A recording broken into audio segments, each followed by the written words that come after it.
Just after midnight, the war arrived over the Russian capital in numbers Moscow could no longer ignore. Russian officials say more than 400 Ukrainian drones were directed toward the Moscow region in a single night. Air defenses fired across the darkness. An industrial park burned. An oil depot was hit. Airports restricted flights. A residential building was damaged. But the most important target may not have been a building. It was distance, the belief that a war launched against Ukraine could remain far away from the daily life of Russia's capital. This was not simply another drone raid. It was part of a campaign aimed at the hidden machinery of war: fuel, warehouses, transport networks, air defenses, and public confidence. And it raises a much larger question. Can thousands of relatively inexpensive machines change the course of a war that armies and missiles have failed to end? The attack began on the evening of July 19 and continued into the morning of July 20, 2026. Moscow Mayor Sergei Sobyanin said more than 400 drones flew toward the capital region between 8:30 at night and 5 in the morning. He said most were neutralized at long range, with another 85 destroyed while approaching Moscow. Russia's defense ministry issued a different but overlapping number. It said 381 Ukrainian drones had been shot down across Russian regions, the Black Sea and the Sea of Azov overnight. Neither total can be independently verified. In this war, every number is also part of the information battle. What can be confirmed is that the attack produced damage across several districts. Russian officials reported fires at an industrial park in Domodedovo, an oil facility in the Podolsk area, and damage to a residential building. 10 people were reported wounded in the Moscow region. Farther south, another drone attack killed a person in the Belgorod region. Wildberries, Russia's largest online retailer, evacuated its enormous logistics center near Podolsk as a precaution. The company later said employees returned and operations resumed. That detail matters, because early social media reports claimed the facility itself had been destroyed. It had not. The real story was not one spectacular explosion. It was the scale of the pressure. 2 days earlier, Sobyanin said more than 370 drones had flown toward the Moscow region. Over the 7 days ending July 18, he claimed the total was 1,892. Moscow was not facing one aircraft. It was facing a production system. To understand this campaign, look past the front line and follow a package. Modern armies depend on civilian-looking networks. Components move through commercial suppliers. Trucks share public roads. Fuel passes through storage depots. Warehouses sort electronics, tools, clothing, and machinery that may serve households one day and military units the next. That is why Wildberries has become part of the argument. Ukraine accuses the company of selling military supplies and says drone components were stored at facilities struck earlier in the weekend. Russia describes the warehouses as civilian businesses and the attacks as terrorism. The specific Ukrainian claim about what was inside has not been independently verified. What is not disputed is the human cost. On July 18, drones struck 2 Wildberries warehouses, one in Kotovsk, in the Tambov region, and another in Elektrostal, east of Moscow. Russian officials said 7 night shift workers were killed in Kotovsk and 25 were wounded. Another person later died from injuries in the Moscow region. The fires also threatened the livelihoods of small merchants whose goods were stored inside.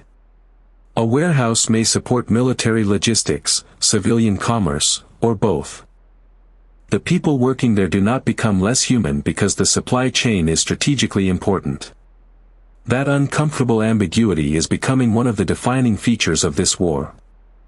The battlefield is no longer a clean line on a map. It is a network. And networks run through cities. The logic behind a mass drone attack is brutally simple: no defense has infinite attention, ammunition, or time. A slow propeller-driven drone may be easier to destroy than a ballistic missile.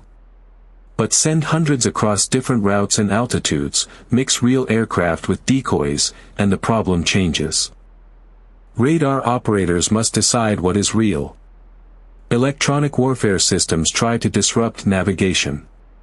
Mobile teams search the sky. Fighter aircraft and surface-to-air defenses protect the most valuable zones. Every interception consumes fuel, ammunition, maintenance, and human concentration. Even a successful defense can become expensive when it must repeat that process night after night. The objective is not necessarily for every drone to reach its target. Some machines force radars to activate. Some expose defensive positions. Some pull interceptors away from another route. A smaller number may then pass through the gaps. Russia uses the same principle against Ukraine, launching large waves of drones, decoys, cruise missiles and increasingly ballistic missiles. Ukrainian cities have lived under this pressure for years. In July, analysts said Russia appeared to be drawing down missile stockpiles to increase the number of ballistic weapons in its attacks. The two campaigns are not identical. But both reveal the same transformation: mass is returning to warfare, not as formations of soldiers, but as swarms of relatively cheap machines. Ukraine's deeper strategy becomes clearer when the drone raids are viewed alongside its campaign against Russian energy. During 2026, Ukrainian attacks on refineries doubled, according to Reuters calculations. Several facilities were forced into partial or complete shutdowns. Fuel production fell. Prices rose. Some regions imposed purchase limits. Russia, one of the world's largest energy exporters, introduced a ban on diesel exports in July to protect domestic supplies. Data cited by Reuters showed diesel and gasoil exports during the first 8 days of July running far below earlier levels. This is the economic target behind the flames. Oil revenue helps finance the Russian state. Refineries turn crude oil into gasoline, diesel, and jet fuel. Depots move those products toward cities and military formations. Railways and trucks then connect the system. Damage one facility and the network can reroute. Damage enough facilities, repeatedly, and every alternative becomes more crowded, more expensive and less predictable. But this does not mean the Russian economy is about to collapse. Russia still possesses vast energy resources, industrial capacity, and the ability to prioritize military demand. Analysts caution that the state can continue funding the war, although the choices become harder. That distinction is essential. Drone strikes are not a magic weapon. Their strategic value lies in accumulation: another repair crew, another delayed shipment, another air defense battery moved away from the front, another night when production stops, and another reminder that distance no longer guarantees safety. For years, the Kremlin offered many Russians an unspoken bargain: daily life could remain stable while the war was fought somewhere else. Moscow's restaurants stayed open. Packages arrived. Aircraft departed. Television presented the conflict as controlled and distant. The drone campaign attacks that separation. An air raid warning does not need to destroy a building to change behavior. Flights are delayed. Workers evacuate. Families wake to alerts. Drivers see fuel lines. Business owners wonder whether insurance will cover the next fire. The effect is difficult to measure, and claims that it will produce political revolt are speculation. Authoritarian systems can absorb enormous pressure. They can censor images, redirect blame, and punish opposition. Mass attacks may also strengthen public anger against Ukraine rather than against the Kremlin. Civilian deaths create grief, fear, and demands for retaliation. Russia answered the weekend's attacks with one of the heaviest missile strikes of the war against Kiev, according to reporting from the region. That is the danger of escalation. Each side describes its own deep strikes as military necessity and the other side's as terror. Civilians live inside the distance between those two descriptions. The July 20th raid did not decide the war. Russian forces still hold roughly 1/5 of Ukraine. Moscow still possesses a much larger missile inventory and continues to strike Ukrainian cities. Ukraine still faces shortages of air defense interceptors, soldiers, and money. But the attack revealed a strategic change. Ukraine is trying to turn geography into a weapon of its own.